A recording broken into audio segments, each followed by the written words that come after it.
Hello friends, are के education arena के YouTube channel में आप सभी का बहुत बहुत स्वागत है। और आज हम लोग डिस्कस करेंगे प्राचीन इतिहास के टॉप 20 क्वेश्चन जो S S C G L C H S L N T P C group D के आगामी परीक्षा के लिए बहुत ही महत्वपूर्ण है। वीडियो को अंत तक देखें क्योंकि वीडियो के सारे ही क्वेश्चन बहुत ही महत्वपूर्ण है। आज के सेशन का हमारा पहला प्रश्न है, मगध का उल्लेख सर्वप्रथम किस वेद में मिलता है? सामवेद, अथर्ववेद, यजुर्वेद या इनमें से कोई नहीं? तो इसका सही जवाब हो जाएगा ऑप्शन नंबर बी यानी कि अथर्ववेद। अथर्ववेद में मगध का उल्लेख मिलता है। हमारा अगला प्रश्न है, हर्यक वंश के संस्थापक कौन थे? अशोक, बिंबिसार, शिशुनाग या इनमें से कोई नहीं? तो इसका सही जवाब हो जाएगा ऑप्शन नंबर बी यानी कि बिंबिसार। अगर आपको इन सभी प्रश्नों का जवाब पता है तो आंसर कमेंट बॉक्स में दे सकते हैं। हमारा अगला प्रश्न है, द्वितीय बौद्ध संगीति का आयोजन किसके शासनकाल में हुआ? बिंबिसार, कालाशोक, घनानंद या इनमें से कोई नहीं? इसका सही जवाब होगा ऑप्शन नंबर बी यानी कि कालाशोक। कालाशोक के शासनकाल में द्वितीय बौद्ध संगीति हुई थी। तो कालाशोक किस वंश के शासक थे? तो शिशुनाग वंश के शासक थे। हमारा अगला प्रश्न है, नंद वंश का संस्थापक कौन था? बिंबिसार, घनानंद, महानंदिन इनमें से कोई नहीं? तो इसका सही जवाब होगा ऑप्शन नंबर सी यानी कि महानंदिन। हमारा अगला प्रश्न है, चंद्रगुप्त मौर्य ने किसकी हत्या कर मौर्य वंश की स्थापना की थी? कालाशोक, बिंबिसार, घनानंद या इनमें से कोई नहीं? तो इसका सही जवाब होगा ऑप्शन नंबर सी यानी कि घनानंद। घनानंद नंद वंश का अंतिम शासक था जिसकी हत्या चंद्रगुप्त मौर्य ने चाणक्य की सहायता से करके मौर्य वंश की स्थापना की थी। हमारा अगला प्रश्न है, सिकंदर के गुरु कौन थे? चाणक्य, कौटिल्य, अरस्तु या इनमें से कोई नहीं? तो इसका सही जवाब होगा ऑप्शन नंबर सी यानी कि अरस्तु। चाणक्य किसके गुरु थे? तो चंद्रगुप्त मौर्य के गुरु थे। हमारा अगला प्रश्न है, इंडिका नामक पुस्तक के रचनाकार थे? अरस्तु, मेगास्थनीज, अमीर खुसरो या इनमें से कोई नहीं? तो इसका सही जवाब होगा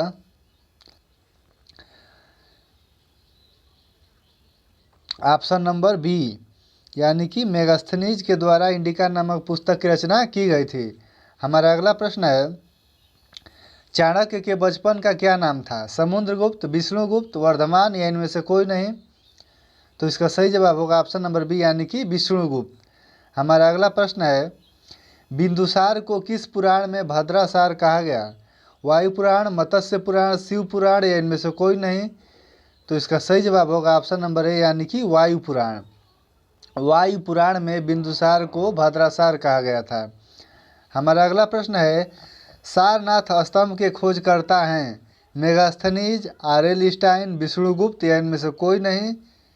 तो इसका सही जवाब होगा ऑप्शन नंबर बी यानी कि आर्यल स्टाइन के द्वारा 1905 ईस्वी में सारनाथ स्तंभ की खोज की गई थी।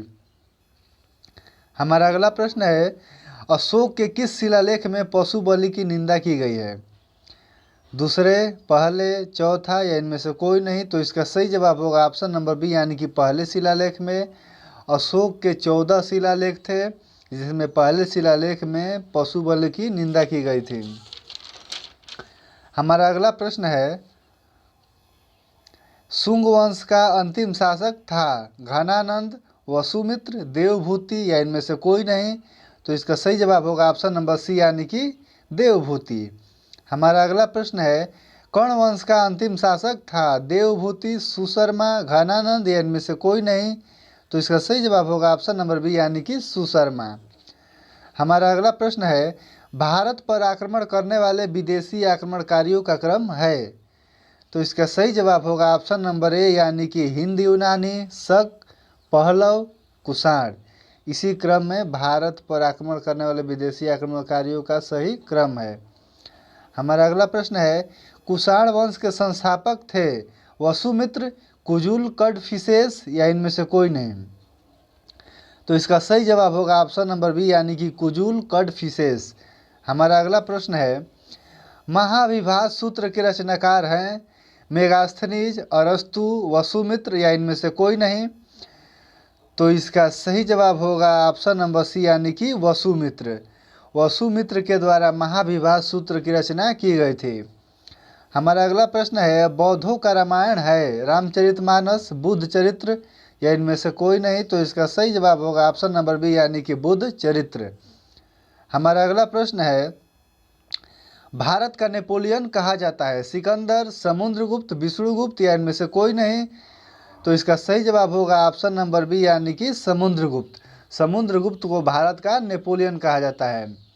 हमारा अगला प्रश्न है, समुद्रगुप्त किसका उपासक था? शिव, विष्णु, पशुपति या इनमें से कोई नहीं।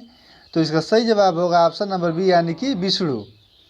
हमारा अगला प्रश्न है, निम्न में से किसके शासनकाल में चीनी बौद्ध यात्री फायान भारत आया? चंद्रगुप्त प्रथम, चंद्रगुप्त द्वितीय, घनानंद या इनमें से कोई नहीं। तो इसका सही जवाब होगा ऑप्शन नंबर बी यानी कि चंद्रगुप्त द्वितीय के शासनकाल में चीनी बौद्ध यात्री फायान भारत आया था और चंद्रगुप्त द्वितीय 380 ईस्वी में राजगद्दी पर बैठा था। आज का प्रश्न हमारा समाप्त हुआ। आप लोग को ये वीडियो कैसी लगी हमें कमेंट बॉक्स में ज़रूर बताएं।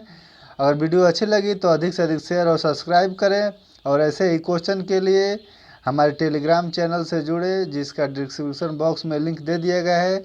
और डेली मॉर्निंग 8 बजे और रात में 8 बजे टेस्ट दें। जय हिंद।